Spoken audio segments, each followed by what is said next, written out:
ଆମେରିକାର ନେଭାଡା ଏବଂ ଆରିଜୋନା ମଧ୍ୟରେ ଗୋଟେ ହବର ଡ୍ୟାମ୍ର କନ୍ଷ୍ଟ୍ରକ୍ସନ୍ କାମ ଚାଲିଥିଲା। କନ୍ଷ୍ଟ୍ରକ୍ସନ୍ 1921 ଆରମ୍ଭ କରିକି 1936ରେ ଶେଷ ହେଲା।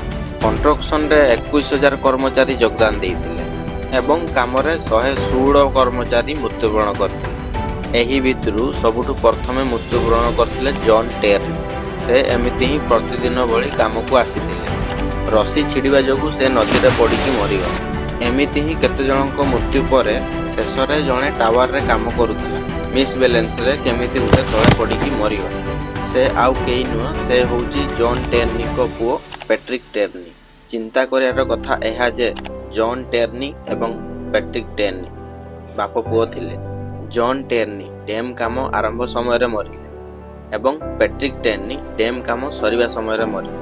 ବେଶୀ ଆଶ୍ଚର୍ଯ୍ୟଜନକ କଥା ହେଉଛି ତାଙ୍କ ମରିବା ଡେଟ୍ ବି ସେମ୍ ଥିଲା।